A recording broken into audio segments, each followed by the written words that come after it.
जय हिंद साथियों PT exam 2022 में जनरल अवेयरनेस की प्रैक्टिस हम आपको करा रहे हैं जो हमारा 10 अंक का आने वाला है। तो आज हमारा होने वाला है प्रैक्टिस सेट नंबर 9। जिन साथियों ने पिछले प्रैक्टिस सेट नहीं देखे हैं वो जाकर दे सकते हैं, लिंक नीचे डिस्क्रिप्शन में दिया हुआ है। और जिन साथियों को इसकी PDF चाहिए वो हमारा टेलीग्राम ग्रुप ज्वाइन कर लें, उसका लिंक भी नीचे डिस्क्रिप्शन में दिया हुआ है। तो ज़्यादा टाइम लगवाते हुए हम शुरू करते हैं अपना आज का प्रैक्टिस सेट और देखते हैं पहला क्वेश्चन क्या है। भारत में जल्दापारा राष्ट्रीय उद्यान कहाँ स्थित है? तो जल्दापारा राष्ट्रीय उद्यान स्थित है साथियों पश्चिम बंगाल में। ऑप्शन नंबर बी हमारा सही आंसर हो जाएगा। यह राष्ट्रीय उद्यान पश्चिम बंगाल में एक जिला है जिसका नाम है अलीपुरद्वार। अलीपुरद्वार जिले में स्थित है। अगला प्रश्न देखेंगे, प्रश्न नंबर 2। भारत के निम्नलिखित में से किस शहर में बुलंद दरवाज़ा स्थित है? वेरी इंपॉर्टेंट क्वेश्चन है। तो बुलंद दरवाज़ा किस शहर में स्थित है? तो ये स्थित है साथियों आगरा में। ऑप्शन नंबर ए हमारा सही आंसर हो जाएगा। साथियों बुलंद दरवाज़ा मुग़ल बादशाह अकबर द्वारा बनवाया गया था सन 1575 ईस्वी में यह बनवाया गया था। अगला प्रश्न देखेंगे, प्रश्न नंबर 3। निम्नलिखित में से किस शहर में जहांगीर का मकबरा स्थित है? तो जहांगीर का मकबरा स्थित है साथियों लाहौर में। ऑप्शन नंबर सी हमारा सही आंसर हो जाएगा। यह 17वीं शताब्दी में बनवाया गया था जो कि पाकिस्तान के एक शहर लाहौर में स्थित है। अगला प्रश्न देखेंगे, प्रश्न नंबर 4। भारत में निम्नलिखित में से कौन सा सबसे बड़ा बांध है? तो भारत का सबसे बड़ा बांध कौन सा है साथियों? तो वो बांध है भाखड़ा नांगल बांध। ऑप्शन नंबर बी हमारा सही हो जाएगा। यह बांध साथियों सतलज नदी पर बना हुआ है। सतलज नदी पर बना हुआ बांध है जिसकी ऊंचाई लगभग 740 फीट ऊंचाई है इसकी। और लंबाई की बात करें तो लगभग 1700 फीट लंबाई है।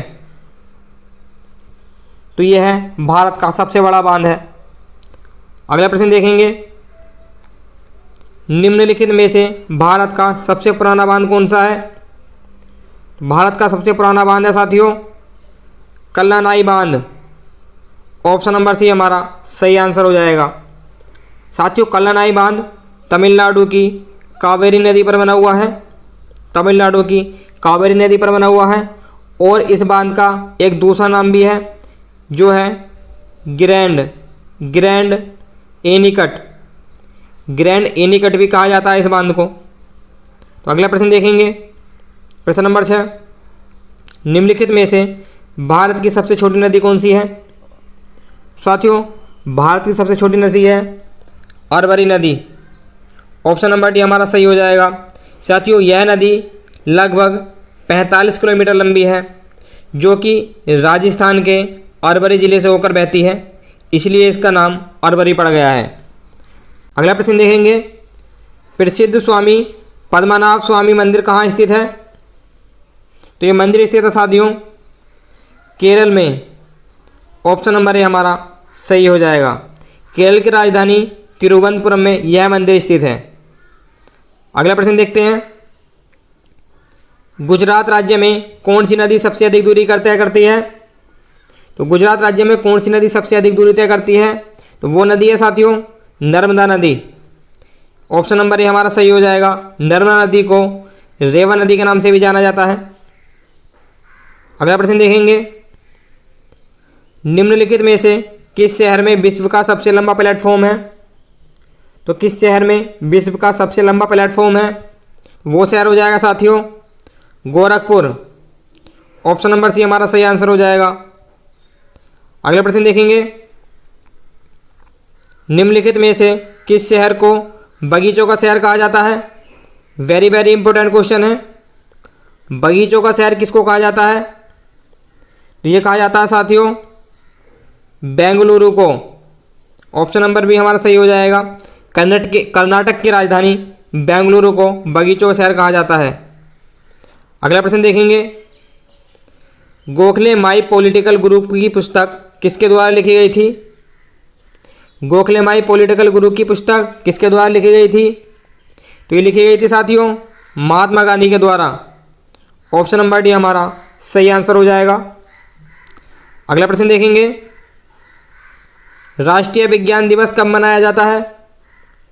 तो राष्ट्रीय विज्ञान दिवस मनाया जाता है साथियों 28 फरवरी को। ऑप्शन नंबर डी हमारा सही हो जाएगा। 28 फरवरी को, 28 फरवरी 1928 को सर सीवी रमन ने रमन प्रभाव की खोज की थी। सर सीवी रमन ने रमन प्रभाव की खोज की थी, इसीलिए 28 फरवरी को विज्ञान दिवस मनाया जाता है। अगला प्रश्न देखेंगे, भारत में रेपो दर किसके द्वारा तय किया जाता है? तो रेपो दर तय करता है साथियों भारतीय reserve bank RBI. Option number C हमारा सही आंसर हो जाएगा। अगला प्रश्न देखते हैं, निम्नलिखित में से कौन सा भारत में विदेशी मुद्रा भंडार की एक घटक नहीं है? तो इसका आंसर हो जाएगा सरकार की विदेशी मुद्रा संपत्ति। ऑप्शन नंबर डी हमारा सही आंसर हो जाएगा। अगला प्रश्न देखेंगे, राजनीति शब्द की पहली बार इस्तेमाल किया गया था। वेरी इंपॉर्टेंट क्वेश्चन है, राजनीति शब्द का इस्तेमाल पहली बार किसने किया था? तो वो थे साथियों अरस्तु। ऑप्शन नंबर सी हमारा सही आंसर हो जाएगा। अगला प्रश्न देखेंगे, भाषाई आधार पर राज्यों का पुनर्गठन कब किया गया था? तो भाषा के आधार पर राज्यों का पुनर्गठन किया गया था साथियों सन 1956 को। ऑप्शन नंबर बी हमारा सही हो जाएगा 1956। अगला प्रश्न देखेंगे, फाइब्रिनो जोन को फाइब्रिन में परिवर्तित किया जाता है। तो किसके द्वारा फाइब्रिनो जोन को फाइब्रिन में परिवर्तित किया जाता है? इसका आंसर हो जाएगा थ्रोम्बिन। ऑप्शन नंबर सी हमारा सही हो जाएगा। अगला प्रश्न देखेंगे, जब किसी निकाय या पिंड का वेग दोगुना हो जाता है तब क्या होता है? तो इसका आंसर होगा साथियों संवेग भी दोगुना हो जाता है। ऑप्शन नंबर ए सही आंसर हो जाएगा। साथियों आपने एक फॉर्मूला पढ़ा होगा P = mv। यहाँ पर P संवेग है, m द्रव्यमान है और v वेग है। तो पिंड का संवेग जो है डायरेक्टली प्रोपोर्शनल होता है वेग के। यदि हम उसका वेग दोगुना कर देंगे, वेग दोगुना कर देंगे तो उसका संवेग भी दोगुना हो जाएगा ऑटोमेटिक। अगला प्रश्न देखते हैं,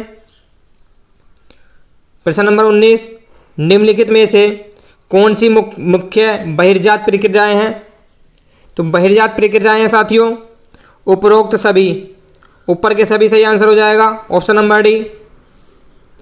अगला प्रश्न देखेंगे, आज का लास्ट प्रश्न है, बल निम्न में से किसका गुणनफल है? तो बल किसका गुणनफल है साथियों? एक फॉर्मूला पढ़ा होगा आपने F = m × a। यहाँ पर F बल है और m द्रव्यमान है और a हमारा त्वरण है। तो साथियों बल होगा द्रव्यमान और त्वरण का गुणनफल। तो हमारा ऑप्शन नंबर सी सही हो जाएगा, द्रव्यमान और त्वरण का। ऑप्शन नंबर सी हमारा सही हो जाएगा। तो साथियों ये थे 20 बहुत ही महत्वपूर्ण प्रश्न। तो हमारे साथ अंत तक बने रहने के लिए आपका बहुत बहुत धन्यवाद। जय हिंद साथियों।